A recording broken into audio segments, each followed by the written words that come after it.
Mgbede ọma ụmụ ọdịnala Igbo, aka m bụkwa onye nke gị Ugochi tubelu Oraifite.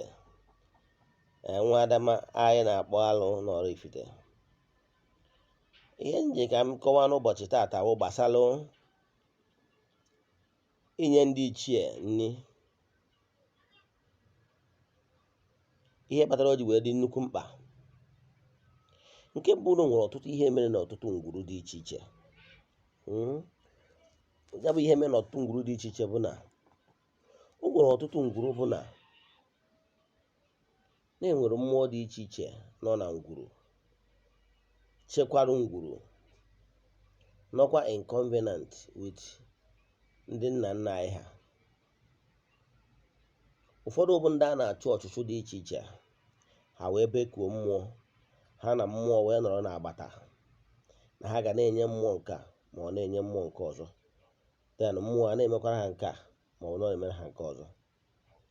Ma n'ihi na ọtụtụ enwere proper handover, ụfọdụ akọwarara ụmụ ha, ụfọdụ ụkwa ndị chọrọ ịkọwara mana ọ na nwatakịrị a na-agwa ma were isi manye n'ụka, o mesizi ọ na-enye nsogbu.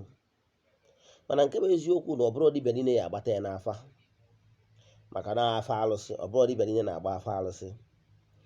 Dibịa ma ọ bụ onye na-afụ ụzọ esi a site na-ekpe ekpere nwere ike, ọ bụrụ na alụsị nwaanyị ka e butere wuo ogwugwu, sista na-eme ekpere ga na-afụta na o nwere nwaanyị na-etiri ndị nọ na famili stọdụ, na-eme na ha adịghị enweta ebe ha kwesịrị inweta ma ọ bụ ka ha kwesịrị inweta ma ọ bụ nọrọ ebe ha kwesịrị ịnọ. Sista ama afọ ya nọ mmụọ, maka na sista nwere anya nke ịfụ alụsị. Den ma ọkwa nọ ndị na-agba afọ nwere ike ọ ya agbaru ya n'afa, unless na ịdị lọki wee jee amụọ dibịa na-agba afọ alụsị, o wee gwa gị na mmụọ a na-emekọrọ ihe a bụ mmụọ mana ọ mmụọ nwaanyị. If not, ihe ndị ọzọ ga na-agwa gị bụ na o nwere nwunye dị nne gị, o nwere nwaanyị nọ na ngwurube nne gị na-agwọrọ ụlọ ọgwụ na-egbochiri ụnụ.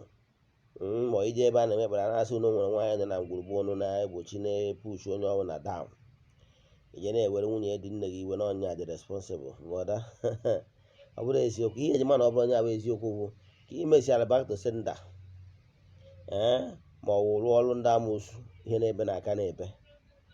Mana ọ bụrụ na onye fụrụ ya na-agba afọ alụsị wee fụ na alụsị nwaanyị ogwugwu, ihe ị ga-eme bụ ị mara ihe kwesịrị ịdị enye ya, wee kipuo covenant nke ụnụ, ka anya bụ mmụọ wee kipuokwa nke ọgbụgba ndụ o nwere uche nna nna ụnụ ha.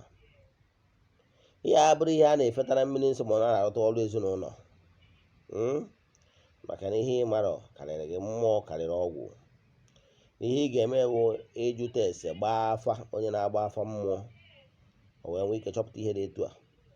Nsọ nke sisi a na-akpọkwu afa mmụọ dị ihe anwa, ị na-awapụrụ ya ọjị. Ọ ya batara na ọ bụrụ na ị na-alụ ndị mmadụ ọrụ ndị ichie, ana m agwa ndị mmadụ, ị na-awapụrụ ndị ichie ebe nne gị na ndị ichie ebe nna gị ọjị, including mmụọ nọ na be nna gị. Ụmụ mmụọ dị iche iche ndị nna nna ha fere, ndị anyị chukwarozi echukwa.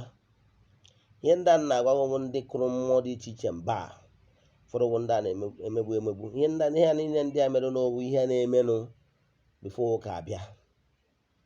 So ọ bụrụ ihe ya akapụ n'ụka, mana nke bụ eziokwu kere onye ga-afụ ya wee fụ na mmụọ na-eme.